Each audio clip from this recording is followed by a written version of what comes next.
91X.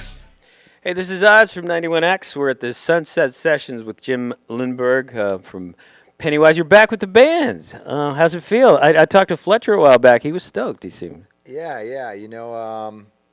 It's good to be back. No one's more surprised than I am that I'm back. But, we've been playing together for a long time, and it's really not one of these bands who was just kind of put together by a record label. We're from the same small town and known each other since we were kids. So, and have obviously been through a lot together. And so, getting back together was just a situation where we just had to have a long talk and talk about the problems that we were having in the past and kind of reconnect. And we did that. And once we kind of put a lot of the past behind us, it was easy to move forward. I think he said you guys got together in a bar somewhere over a beer or two. And Yeah, which is how we do. But it was really cool. Like I said before, I've never been further out of the band than the day that he decided to call me, and we hadn't spoken since I left the band. He basically, probably didn't want to hear it what I had to say when I left the band, and so he just didn't want to talk to me, And I talked to a couple of the guys, but obviously they were unhappy that I was leaving, and kind of had a lot of hurt feelings amongst dudes, that are hard to deal with for guys. But without getting all the details, I think we kind of decided that the band is bigger than all of us, and that, if we're all willing to try to work on some of the problems that we had in the past, that we can keep going. And for me, it was like I put so much into the band, 20 years of my blood, sweat, and tears, and wrote a lot of the songs for the band. To have it get kind of taken away from me wasn't something I was really happy with. So it feels like a second chance right now, and so far so good. So what's up with Black Pacific? Is that still on the back burner or somewhere? Yeah, the guys in the band couldn't have come along at a better time, because I just really needed a really functional band, because we were having so much dysfunction in Pennywise, where they were just really, really cool to work with and make music with and tour with, and I had a great time doing that, and that was probably the little break that I needed. Right. And they're all doing other projects. The bass player's touring with Senses Fail, Gavin, and then Mark's got his own band called Wildflower, and Alan, the drummer's got a new record out that he did all himself, which is amazing, called the Peace Masons. So they've all been making music for a long time, and I definitely plan on making music with them again.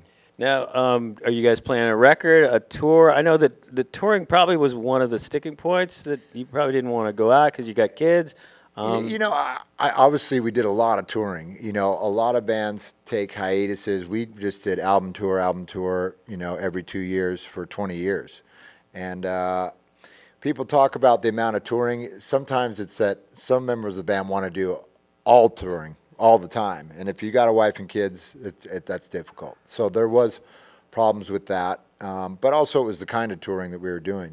Things were getting a little crazy for many years, and was a little out of control. And I, worried about people's health, and about, you see that happening more and more. In fact, tonight I'm going to play a song at the event we're doing here, the Sunset Sessions event, that's by Tony Sly, who's a guy just like me, who passed away last year, and he had a wife and 2 daughters, and I have 3 daughters. So it was basically the exact same situation as me, and he just, the touring just got to him. Yeah. A lot of the hardships of that lifestyle of having kids. So people have to remember that there's people in the band. It's not just people who are just going to get thrown up on stage and throw up on stage. When you hear about like musicians getting into the hospital for exhaustion, it's just because they're just traveling so much. They're not getting any sleep. You probably know you've been up since 2 in the morning. There you go. And, a lot of people work 9 to 5s where they're just, they commute to work and they have a pretty normal, sedate life. But when you're just pinning it all the time, eventually your body just gives out. And I didn't want that to happen to any of us, not just me. Right. But I think it's a lot like athletes, like gladiators. I mean, people pay to watch you, but they don't know that, after the game you maybe blew out a knee, or you, right. Ruptured a slip. Yeah. They don't want to hear about that. A lot of people, athletes say that. This is entertainment, just like any music show, and they know that. And you definitely got a shelf life. But a lot of bands, it's all like you got to do it until the wheels come off, and unfortunately, that's what happens unless you have a plan. Yeah, you got a plan, and you also can be understanding. That was the main thing. Fletcher himself will admit it. He didn't care about my family. He didn't care about anything. He wanted to go drink a gallon of vodka and tear apart the hotel every night, which is, do your thing. But for me, it didn't work. And, after a certain point, everyone's got to say, hey, if we want to keep this thing together, everyone's got to respect each other's situations. Now, mentioning family, I thought about you the other day, a couple of months ago. I was in an airport, and there was a guy, had a buzz cut, tattoos, both arms, and he's pushing a stroller, and people are kind of looking at him a little weird. And I thought about your book, A Punk Rock Dad. Yeah. What brought you to the point to write a book about? Someone came up to me, and actually it was our booking agent. Just we were talking about the lifestyle that I was leading, how ridiculous it was, and it was like someone said, you should write a book. And then well, you should write a book, we'll help you if you want to write a book. And I said, it would be easy to do. I think anyone can write a book. You just write about your life and what you're going through. And so I wrote it in the back of the tour bus some nights. Some nights I wrote it when I was putting my kids to bed, so it was like, it was a pretty easy thing to do. But then it kind of took on a life of its own. An old friend came and asked to do a documentary.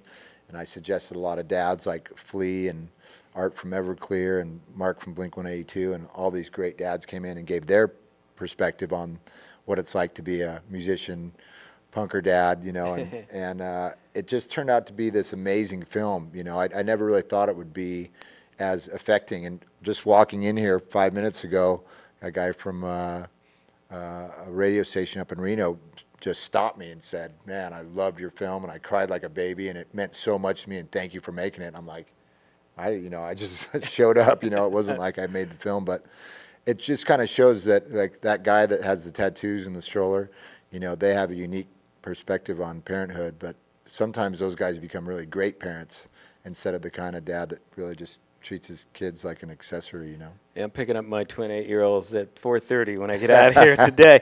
And then finally, you're a longtime surfer. You've been working with the Surfrider Foundation. You want to talk about that for a second? Yeah, I just had the first board meeting last weekend, and especially living in L.A., the problems with water pollution and sewer treatment plants. We've got all the biggest oil refineries surrounding the South Bay in L.A., and I've just been so anti my whole life about how polluted the waters were in LA, and I just knew that I had to get involved somehow, and Surfrider's always been on the forefront. And so now there's a big oil drilling controversy in Hermosa Beach where I grew up, and so I'm just doing everything I can to fight it. I understand that you have to have business and people want to make a living, but I don't think it should come at the expense of the ocean.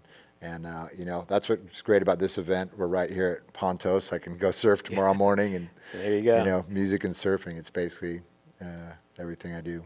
And the waves are supposed to be great all the way through Saturday. Yeah. Funny story. I was talking to another band about this. I was watching TV this morning, and they did a story about some surfers in Santa Cruz. Since the waves are going to be so good for 3 or 4 days in a row, they went down to a Kinko's or something, and they printed up these warning shark attack posters and put them up on the smart. beach so they could have all the waves to themselves. Is that? I've never thought of that. That's a really sneaky but really great idea. Isn't it? That's Get brilliant. the waves yourself. Just tell that when anyone paddles out. I just saw a shark. I'm just saying, man. You might not want to paddle out. You might think about that tomorrow. Hey, I'll tell everyone. Jim, it's great to have you back in the band, and thanks for taking a minute, and good luck tonight. Right on. Thanks, Oz. 91X.